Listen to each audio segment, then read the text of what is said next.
What's up, everyone? I'm your host, Sydney. And I'm Kayla. Welcome back to another episode of Sneak Peek. We hope you all had a nice, restful, and safe spring break. I know I did. Me too. As nice as our break was, though, we are so glad to be back here in our virtual studio today. So much has happened over the last couple of weeks, and we're so excited to share with you. Let's jump right into it.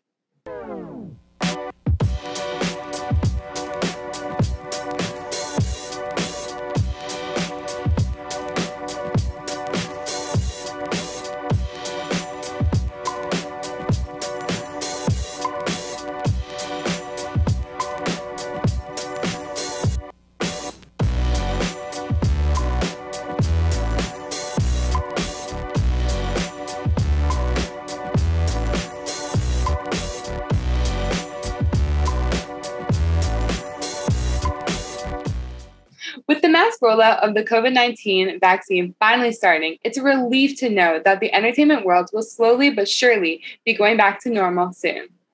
I could not agree more. After a handful of virtual events throughout the pandemic, the Grammys broke new ground by being one of the first in-person award shows for 2021. We saw so many great and well-deserved wins, including Taylor Swift's Folklore for Album of the Year, Billie Eilish's Everything I Wanted for Record of the Year, and Megan Thee Stallion as 2021's Best New Artist. Another event that will be fully in person that we've all been waiting for is, you guessed it, the Oscars. The 93rd Academy Awards will be taking place on April 25th, and we can't wait to see which films will take home awards. While it will be exciting to see all of our favorite actors and filmmakers all in the same room again, the Academy is facing some backlash after announcing that there will be a strict no Zoom policy at the awards. This mandate will make it extremely challenging for nominees located overseas to be able to attend.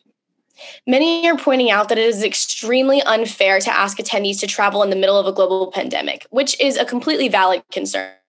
Still, we hope that all turns out well for everyone involved. I'm already placing my bets on which nominees will take home these awards.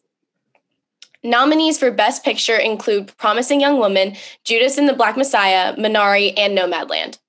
Lots of other nominations broke new ground as well, including Steven Yeun being the first Asian American to be nominated for a leading role, and Chloe Zhao and Emerald Fennell being nominated for Best Director. This is the first time in the history of the Academy Awards that more than one woman has been nominated in this category. Speaking of powerful women in the industry, we are heartbroken to announce that Jessica Walter has passed away at the age of 80. Known for her iconic roles as Lucia Bluth on Arrested Development, Walter brought so much liveliness to the screen, and we're so sad to see her go. I know her legacy will definitely live on. I couldn't agree more. On a lighter note, another powerful entertainment icon has been making headlines lately, Hannah Montana. That's right. Last week marked 15 years since the premiere of the first episode of Disney Channel's Hannah Montana. Since then, Miley Cyrus has taken up her alter ego for the first time in years to provide us with a multitude of hilarious tweets and other interactions. Wow, it's hard to believe that it's been 15 years already. Okay, that's enough news for today. We want to jump straight over to our annual South by Southwest coverage. The 34th South by Southwest Film Festival just ended on March 20th, and just like every other year, we were able to conduct a few exclusive interviews, despite the festival being completely virtual.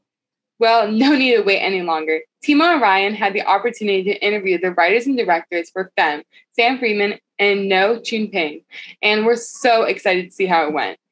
Let's hear it, guys. Welcome back, Sneak Peekers. My name is Ryan Schwen. Today, I'm at the virtual 2021 South by Southwest Film Festival talking to the filmmakers behind Femme, a short film in the narrative shorts competition. So let's jump right in and see what they had to say about their film. Pig and I have been friends for quite a long time. I wouldn't know how many years we've been friends, but we've been close for quite a long time. We lived together for quite a while. My background is in screenwriting and Ping's background is in theatre directing, and we had been talking for quite a long time about wanting to make something together.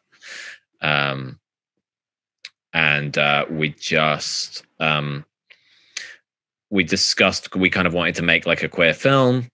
We were very interested in the idea of heterophobia, which is sort of like the queer people's discomfort in like very kind of aggressively heterosexual situations. Maybe not even sometimes that aggressively heterosexual, but it's like that was something we were really interested in. And we just watched the film Good Time together, and I'd just seen Uncut Gems, and we were talking about like those films as a kind of genre that actually kind of historically don't really like feature kind of queer voices in any way. And so that form of kind of hypermasculine thriller felt like a really interesting genre to explore the idea in.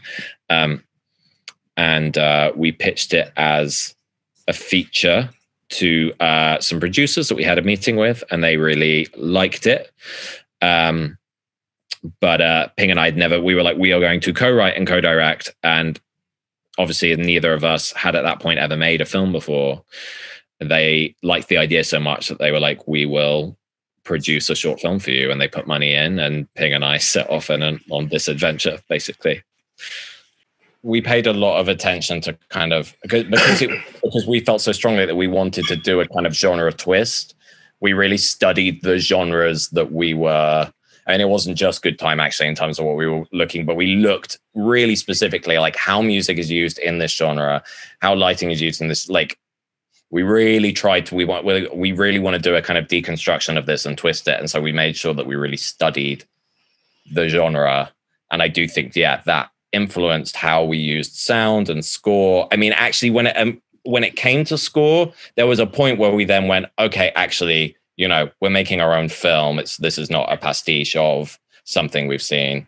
And so the score, ultimately the direction we went with the score, we kind of moved away from the kind of 80s synth thing and all of that to try and make sure that we're not trying to do a parody of, it's a fine line, I think, that you're like, it becomes, there's where it started. And then when you want to take it into your own hands and say, this is our stamp on what we're doing.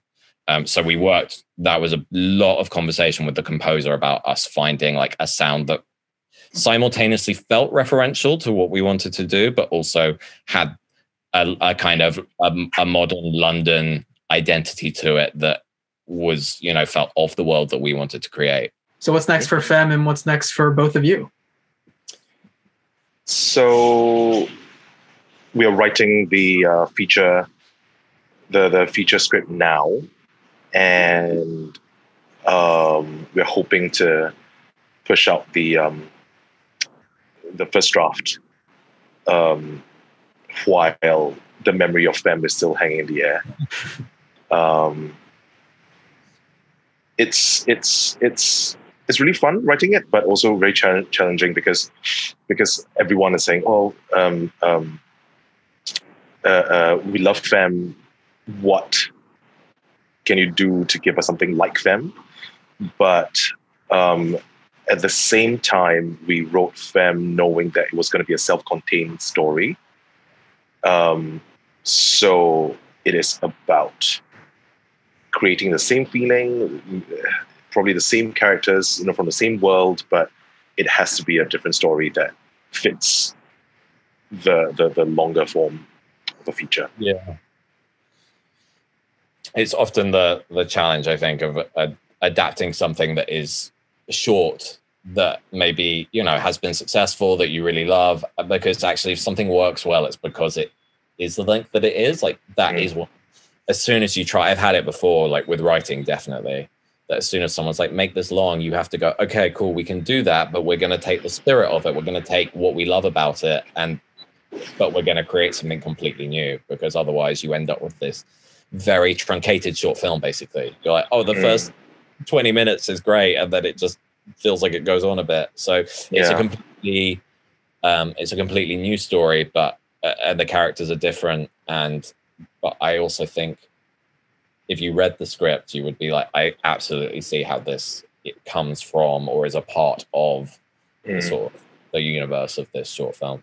Well, I know it's late there, so I'll go ahead and let y'all go. But congratulations on Femme getting into South by Southwest. Good luck on the adaptation, and thanks for talking. Thank you very much. Lovely to meet you.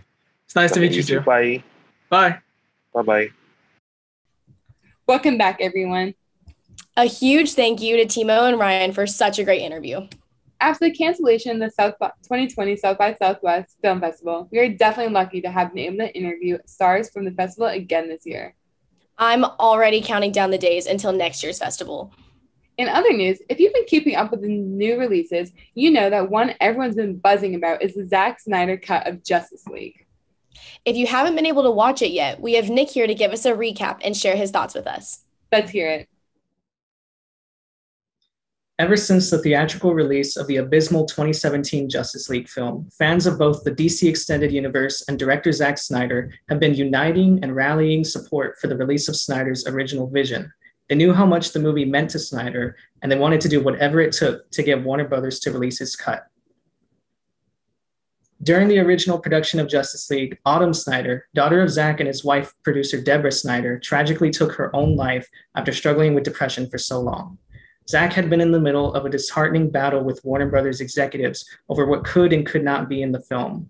But when he received the news of his daughter's passing, he left the film altogether. The Snyders then took a very long and much needed hiatus from social media and filmmaking to focus on their family and themselves. After the Snyders' exit from Justice League, Warner Brothers hired director Joss Whedon of Marvel's Avengers fame to quote-unquote complete the film, but he did much more than that. By the order of Warner Brothers head Kevin Tsujihara, and with the help of producers Jeff Johns and John Berg, Whedon horribly rewrote and reshot many moments from Snyder's version of the movie. Fans immediately noticed these awful changes upon viewing them in November 2017, but they did not take it well. Thus began the hashtag Release the Snyder Cut movement on social media. Thousands of fans who took part in the movement left demanding and sometimes threatening messages underneath official Warner Brothers social media posts to, well, release the Snyder Cut. However, the movement wasn't all bad. Understanding of the Snyder's loss, fans set up campaigns for the American Foundation for Suicide Prevention and efforts to raise money and awareness for those who have lost loved ones to suicide and depression. They have raised over $500,000, and the number continues to rise. The movement ended up catching the attention of the director himself, as well as actors from Justice League and HBO Max executives. In November 2019, on the second anniversary of Justice League's theatrical release, the director and the actors of the film all logged onto Twitter to join the movement by tweeting out hashtag Release the Snyder Cut. Months later, in May 2020, Snyder held a watch party of Man of Steel. After the film, Zack brought fans onto the live stream for a Q&A session, where he finally announced that his cut of Justice League would be released on HBO Max in 2021, and the movement's job was done. Zack Snyder's Justice League was released on March 18th, and it was nothing short of amazing. This 4-hour epic, separated into 6 chapters, completes the story that began with Man of Steel and continued with Batman v Superman: Dawn of Justice. Bruce Wayne, having fought by Superman's side to his death, attempts to find faith in humanity once again. With the help of Diana Prince, he searches for others with extraordinary abilities to fend off an oncoming attack triggered by the death of Superman. Together, Batman, Wonder Woman, The Flash, Aquaman, and Cyborg stand together against the threat of Darkseid, Steppenwolf, and Desaad, extraterrestrial beings who seek to destroy Earth in the pursuit of a godly power. The characters this time around were much more fleshed out. Batman wasn't a laughingstock anymore that made cheesy jokes. He was a hardened hero that had a restored desire for justice. Wonder Woman and Lois Lane weren't disrespected and objectified as they were in Joss's cut. Instead, they were shown to be the brave and inspiring women everybody knows them to be. Aquaman was more than a rebellious jock. He was a conflicted person of two worlds who began to learn to embrace his place among both of them. Even Steppenwolf, the main antagonist of the film, was shown to have ulterior motives for decimating Earth instead of just simply destroying it for destruction's sake. My favorite parts of the movie, however, involved Ray Fisher's Cyborg, who was heavily cut from the theatrical film. Cyborg's character arc from a broken quote-unquote monster who felt alone because of his condition to a hopeful and courageous hero after finding others like him and a newfound purpose in life is truly one of the most heartwarming character arcs put to comic book film. Zack had intended for Cyborg to be the heart of the film, and during the climax, Cyborg states, "I'm not broken and I'm not alone," emphasizing not just the message of the movie, but of the Snyder Cut movement itself as well. The idea that you are not alone. The movie ends with a black screen and the words "for Autumn," because without Autumn, Zack says, none of this would have ever happened. Zack Snyder's Justice League is everything a DC fan would want in a comic book movie. but the warmth of the characters and the Lord of the Rings style battles are enough to keep all kinds of audiences at the edge of their seats. Justice has finally been served. That's all for me. Now back to the host. Wow, what a beautiful backstory. That makes me even more excited to watch this movie. Someone please let me borrow their HBO Max login ASAP. Before we get to our commercial break, we're going to hand it over to Timo and Ryan, who have prepared Sneak Peek's second exclusive interview for South by Southwest with writer and director Theo Rise and writer and composer Joss Holden, Ray from Stuffed. Congratulations for making it in, and I just want to say I really liked the film. It was a good romp, and so I'm just really curious, like, how did you come up with this idea to have the, Theo in your bio talking about peculiar people and whatnot, but how do you come up with the idea that you have a taxidermist that wants to taxidermy a person? So the original idea actually comes from, there's an amazing story of the German cannibal Armin Muse. And so Armin was he had a cannibalism fetish, and he searched online for someone that wanted to be eaten. And, cannibalism, the fetish is something that's like, obviously it's actually come to light a lot in the news with Armie Hammer over the last few months. But it's like, generally it's a fetish where people don't really go through with it. It's like an imagination thing. It's a bit, like a fetish. And anyway, for him, it was something a lot more real. And he met someone online and who shared the same desire but wanted to be eaten. And they came together and they... Amazing and harrowing story. Obviously, there's just so much to unpack within it, within the original, why you want to be eaten, the whole fetish idea, the idea of wanting to die as well, which is so fascinating. And I think it's really interesting to imagine what went on in that room and what the kind of conversations were like and what it was like between the two of them. And it's kind of interesting. That story particularly has this amazing kind of farcical nature to it where stuff goes wrong and they end up feeding parts of the body to the dog. And it's really kind of gruesome, horrendous, but really fascinating story. And I think that what struck both of us with that story is that actually, once you get past the gruesomeness of the whole thing, there's this amazing fact that the two of these people have found the one other person that really could probably fully understand them. There's kind of a romance to the whole thing, like this extreme desire that no one else in the world really shares. And these two people come together and they, in some very macabre way, fulfill each other's needs. And so there's a kind of romance in to the whole thing.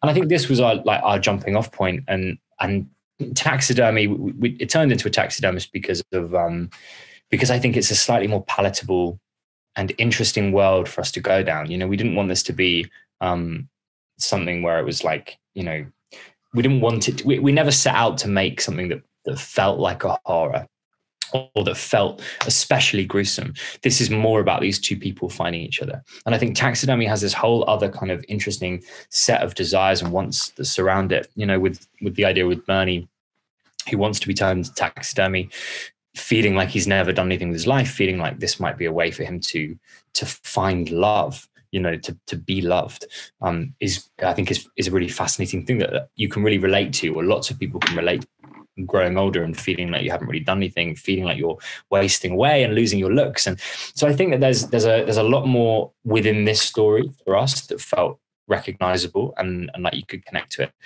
And I think right from the beginning, it was trying to find two really interesting characters with this interesting story that they needed to be human. They really needed to feel like people you could connect with. We didn't want to make two kind of monsters. I hope that's what kind of comes through with the story, is that there is, that they find some connection between the two of them. Well, thank you both. That was very interesting. I'm super glad I got to check out the film, and I really hope the best for it.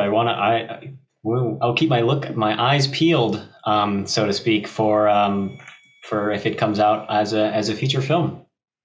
That'll be amazing. Very awesome. Thanks so much. Great. Really nice to meet you guys. Yep. See you later.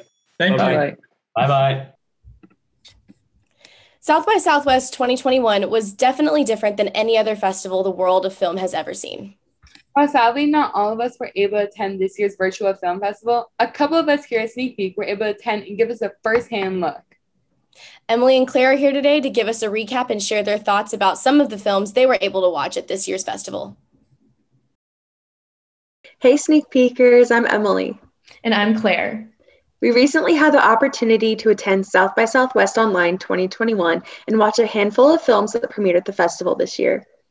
And there are a lot of films this year, so we're here to give you a rundown of our favorites and some of the films we think you should look at. Why don't we start with the opening night film, Demi Lovato Dancing with the Devil? Of course. So Dancing with the Devil is a 4-part docuseries about the life and career of singer and actress Demi Lovato. Specifically, though, it highlights the details of her near-fatal overdose in 2018 through anecdotes from herself, family members, and her closest friends. I remember when that happened and how sad it was, but I'm glad she survived and is willing to share her story with the world. What did you think of the documentary? Well, as a fan of Demi Lovato since I was 8 years old watching Disney Channel, this documentary was a really tough watch, to say the least. Lots of the topics that the filmmakers touched on throughout the docuseries were really heavy, and it honestly left me heartbroken knowing that the struggles Demi went through were much more deep than the media portrayed. And honestly, I just applaud Demi for having the courage to be so vulnerable on a national stage. I think ultimately this docuseries will help audiences become more empathetic towards Demi's situation and also help audiences know that there's always support when you face a struggle. Again, so much kudos to Demi for being brave enough to share her story. Yeah, kudos to her. I wish her nothing but the best as she continues to heal and manage her struggles. On a somewhat similar note, one of the films I watched at South by Southwest was Violet, which was written, directed, and produced by Justine Bateman.